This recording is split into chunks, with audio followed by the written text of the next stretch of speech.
संगमनेर तालुक्याच्या पठार भागातील बोटा येथे 23 डिसेंबर ते 30 डिसेंबर या कालावधीमध्ये संगमनेर अकोले तालुक्याच्या सरहद्दीवरील शेकडो गावांच्या सहयोगातून तसेच परिसरातील सर्व वारकरी संप्रदायाच्या सहकार्यानं श्री संत सद्गुरू तुकाराम महाराज यांचा वैकुंठ गमन आणि त्रिशतकोत्तर अमृत महोत्सव सोहळा आयोजित करण्यात आला आहे। या सोहळ्याच्या निमित्तानं रविवार दिनांक 22 डिसेंबरला पुणे जिल्ह्यातल्या श्री क्षेत्र देहू येथून हेलिकॉप्टरनं संत जगद्गुरू तुकाराम महाराज यांच्या पादुका बोटा पंचक्रोशीत 36 देवस्थानांवर पुष्पवृष्टी करून भाविक भक्तांना दर्शनासाठी येणार आहेत। श्री संत सद्गुरू तुकाराम महाराज यांच्या वैकुंठ गमनाला 375 वर्ष पूर्ण होत आहे, म्हणून संपूर्ण महाराष्ट्रामध्ये वैकुंठ गमन सोहळा उत्सव आयोजित केला जातो आहे। याच उत्सवाचा एक भाग म्हणून संगमनेर आणि अकोले तालुक्यातील वारकरी संप्रदाय तसेच बोटा आणि पंचक्रोशीतील भाविकांच्या सहयोगातून बोटा येथे दिनांक 23 डिसेंबर ते 30 डिसेंबर असे 7 दिवस पुणे नाशिक राष्ट्रीय महामार्गावरील बोटा येथे 15 एकर क्षेत्रावर श्री संत सद्गुरू तुकाराम महाराज वैकुंठ गमन आणि त्रिशतकोत्तर सोहळा संपन्न होणार आहे। 7 दिवसांच्या कालावधीमध्ये तुकाराम महाराजांच्या अभंगवाणीतील गाथेचे रंगीत संगीत पारायण होईल, तसेच भजन कीर्तन प्रवचन अखंड नामजप होणार आहे। पंचक्रोशीतील विविध गावातून येणाऱ्या भाकरी आमटीचा प्रसाद भाविकांसाठी ठेवण्यात आला आहे। तर या वैकुंठ गमन त्रिशतकोत्तर सोहळ्याचा संगमनेर अकोले जुन्नर भागातील भाविक भक्तांनी लाभ घ्यावा असं आवाहन सोहळा समितीच्या वतीनं करण्यात आलं आहे। श्री संत जगद्गुरू तुकाराम महाराज यांच्या वैकुंठ गमनाला 2024 साली जवळजवळ 375 वर्ष होतात। म्हणजे त्रिशतकोत्तर हा अमृत महोत्सव संपूर्ण महाराष्ट्रामध्ये संपन्न होत असताना आपल्या अकोले संगमनेर तालुक्याच्या वतीनं श्री क्षेत्र बोटा या गावी हा अमृत महोत्सव सोहळा संपन्न होतोय। त्यानिमित्तानं भव्यदिव्य अशा प्रकारे या ठिकाणी कार्यक्रमाचं आयोजन केलेलं आहे, सप्ताहाचं आयोजन केलेलं आहे।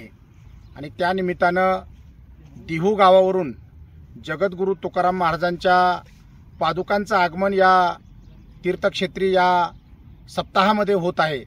ते दिनांक 22 डिसेंबर 2024 दुपारी 4 वाजता हेलिकॉप्टरने देहू गावावरून पादुका निघतील, शिवनेरीवर पुष्पवृष्टी होईल, तुकाराम महाराजांचे सद्गुरू बाबाजी चैतन्य यांच्या ओतूर या समाधीवर त्या ठिकाणी पुष्पवृष्टी होईल, आपल्या आळे या गावी असणाऱ्या रेडा समाधीवर पुष्पवृष्टी होईल आणि तदनंतर या ठिकाणी आई कळमजाई माता मंदिर मोरदारा, मळगंगा माता मंदिर मसवंडी, श्री रोकडेश्वर तीर्थक्षेत्र आंबीदुमाला, श्रीराम मंदिर कुरकुटवाडी, भोजामाता मंदिर भोजदरी, रामदास बाबा मंदिर बेलापूर, तदनंतर त्या ठिकाणी खंडोबा देवस्थान वनकुटे, खंडोबा देवस्थान कोठे बुद्रुक, हनुमान कळमजाई माता मंदिर कोठे खुर्द, काळभैरवनाथ मंदिर माळेगाव पठार, पद्मादेवी मंदिर, श्रीकृष्ण मंदिर सारोळे पठार, मसोबा मंदिर वरुडी पठार, हनुमंत मंदिर जवळे बाळेश्वर, खंडोबा मंदिर सावरगाव घुले आणि आपल्या सगळ्यांचं या भागातलं परिसरातलं तीर्थक्षेत्र भगवान बाळेश्वराच्या मंदिरावर पुष्पवृष्टी होऊन त्या ठिकाणी हे हेलिकॉप्टर पेमादेवी मंदिरावर त्या ठिकाणी पुष्पवृष्टी करेल आणि तदनंतर साकूरच्या विरोबा महाराजांच्या मंदिरावर पुष्पवृष्टी होऊन नांदूरची पद्मादेवी, खंद्रेश्वर मंदिर, तदनंतर आपलं काळभैरवनाथ मंदिर डोळासने, येठेवाडीचं विठ्ठल मंदिर, अकलापूर दत्त मंदिर, आभाळवाडी हनुमान श्रीकृष्ण मंदिर, त्याच्यानंतर केळेवाडी महालक्ष्मी मंदिर, माळवाडीचं श्रीकृष्ण भगवंताचं मंदिर, आळेखिंडीचं हनुमान मंदिर, तदनंतर शनेश्वर मंदिर आंबी खालसा, बोरबनचं संत सावता महाराज मंदिर आणि घारगावचं आपलं महादेव मंदिर, कुरकुंडीची बोलाई माता आणि कचेश्वर मंदिरावर पुष्पवृष्टी होऊन या पादुकांचं आगमन बोटा या ठिकाणी हेलिपॅडवर होईल। जवळजवळ आपण 36 अशा प्रकारच्या आपल्या धर्मक्षेत्रांवर हेलिकॉप्टरद्वारे पुष्पवृष्टी करून तुकाराम महाराजांच्या पादुकांचं आगमन आपल्या या सप्ताहाच्या ठिकाणी होईल। भव्यदिव्य मिरवणुकीचं त्या ठिकाणी नियोजन केलेलं आहे। सप्ताह कमिटीमधील संगमनेर, अकोले, जुन्नर, पारनेर या तालुक्यातील सगळीच महाराज मंडळी अगदी गेली 2-3 महिन्यापासून रात्रंदिवस या ठिकाणी प्रचंड मेहनत या ठिकाणी घेतात। हा आपला धर्मसोहळा धार्मिक अशा प्रकारचा कार्यक्रम आहे आणि धर्माची उन्नती व्हावी, प्रगती व्हावी म्हणून सगळे या पठार भागातील असतील, संगमनेर, अकोले तालुक्यातील असतील जवळजवळ 100-150 गावं एकोप्यानं एकत्रित आलेली आहे आणि प्रत्येकाच्या खऱ्या अर्थानं सौजन्यानं प्रत्येकाच्या काही ना काही देणगी स्वरूपानं या ठिकाणी हा सोहळा न भूतो न भविष्यती अशा प्रकारचा हा सोहळा आपल्या या बोटानगरीमध्ये संपन्न होतोय।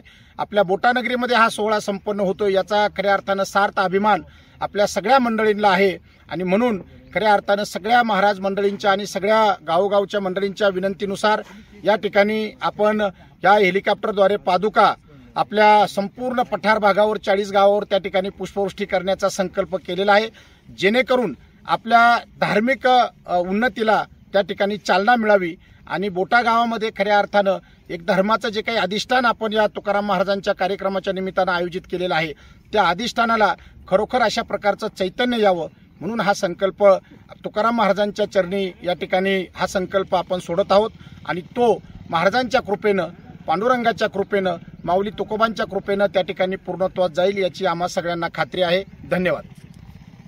नमो सद्गुरु तुकया ज्ञानदीपा, नमो सद्गुरु सच्चिदानंद रूपा, नमो सद्गुरु भक्त कल्याण मूर्ती, नमो सद्गुरु भास्करा पूर्ण कीर्ती। समस्त मुळाखोरे त्याचप्रमाणे संगमनेर अकोले तालुक्याचा पठार भाग अशा 95 गावांच्या संयुक्त सहकार्याने आणि संगमनेर अकोले तालुक्यातील वारकरी सांप्रदायिक महाराज मंडळींच्या योगदानाच्या माध्यमातून यावर्षी जगद्गुरु संत श्रेष्ठ श्री तुकाराम महाराज यांच्या वैकुंठ गमनाला 375 वर्षे पूर्ण होत आहेत। त्यानिमित्ताने अख्ख्या महाराष्ट्रामध्ये तालुका पातळीवर जिल्हा स्तरावर सुंदर अशा स्वरूपाचे उत्सव सुरू आहेत। त्याच उत्सवाचा एक भाग म्हणून संगमनेर अकोले तालुक्याच्या पठार भागामध्ये श्री क्षेत्र बोटा या ठिकाणी पुणे नाशिक हायवेच्या लगत एक 10-15 एकर जागेच्या क्षेत्रावरती जगद्गुरु संत श्रेष्ठ तुकोबाराय यांच्या वैकुंठ गमनाचा त्रिशतकोत्तर अमृत महोत्सव या ठिकाणी भव्य प्रमाणात संपन्न होतोय।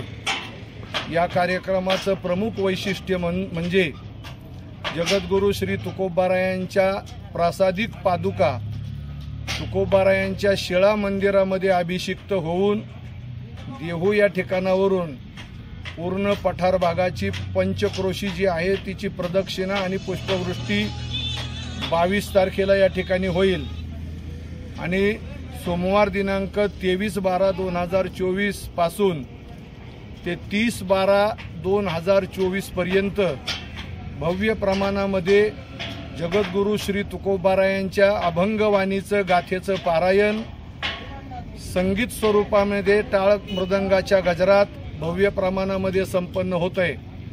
या संपूर्ण कार्यक्रमाचं आयोजन हे दोन्ही तालुक्यातील म्हणजे संगमनेर अकोले तालुक्यातील सर्व आमची कीर्तनकार प्रवचनकार गायक वादक सर्व महाराज मंडळी पुढे येऊन हे नियोजन करत आहेत।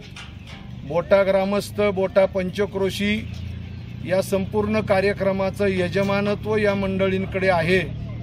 चांगल्या पद्धतीनं सुंदर नियोजन चालू आहे। कीर्तनाचा मुख्य मंडप 255/90 अशा आकारमानाचा हा मंडप असून या संपूर्ण कार्यक्रमामध्ये महाराष्ट्रातल्या दिग्गज संत परंपरेमध्ये सेवाभावी वृत्तीनं संप्रदाय निष्ठ असलेले जे महापुरुष आहेत त्या महात्म्यांची कीर्तनं या ठिकाणी प्रवचनं कीर्तनं आयोजित केलेली आहेत आणि या संपूर्ण 7ही दिवसामध्ये अगदी हा बोटा परिसर पंढरी स्वरूप या ठिकाणी होतो आहे। प्रत्येक जण या कार्यामध्ये हिरिरीने भाग घेतोय। अनेक दानशूर दाते पुढे येऊन चांगल्या पद्धतीचं सहकार्य करतात।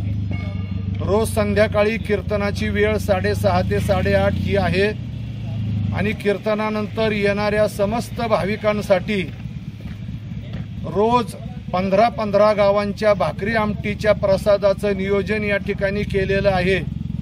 या संपूर्ण कार्यक्रमामध्ये रोज आमटी या ठिकाणी तयार केली जाईल आणि गावोगावची लोक रोज त्या ठिकाणी भाकरी चा प्रसाद आणून या ठिकाणी त्याचं वितरण करण्यात येईल। एक सुंदर अशा स्वरूपाचं आखीव रेखीव नियोजन या निमित्ताने आपण करतोय।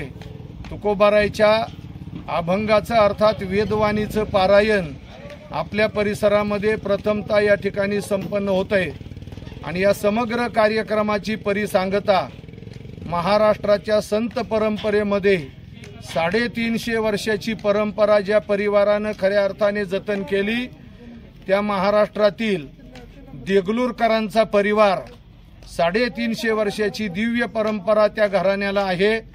अशा परंपरेतील दिव्य सत्पुरुष परमवंदनीय परमपूजनीय गुरुवर्य श्री गुरु चंद्रशेखरजी महाराज देगलूरकर यांच्या काल्याच्या कीर्तनाने या कार्यक्रमाची परिसमाप्ती होईल आणि बोटा कुरकुटवाडी केळेवाडी माळेवाडी तळपेवाडी आळेखिंड या परिसरातील माता भगिनी आणि भाविकांच्या दानशूरांच्या वतीनं या कार्यक्रमामध्ये पुरणपोळीच्या प्रसादाचं भव्य आयोजन इथे करण्यात आलेलं आहे। तरी या समग्र कार्यक्रमाचा पंचक्रोशीतील दोन्ही तिन्ही तालुक्यातील सर्व भक्त भाविकांनी अवश्य लाभ घ्यावा। गाथा पारायणाचा आनंद सुद्धा या ठिकाणी लुटावा अशी अपेक्षा या निमित्ताने करतो। परिसरातील गावांना एक आवाहन आहे की आपल्या घरातील प्रत्येक कुटुंबातील एक व्यक्ती का होईना या निमित्ताने गाथा पारायणासाठी बसवावी अशी प्रेमाची आग्रहाची कळकळीची विनंती या ठिकाणी करतो। रामकृष्ण हरी। जय ज्ञानोबाराय, जय तुकोबाराय। यस मीडियासाठी प्रतिनिधी गोरक्षनेहे, संगमनेर।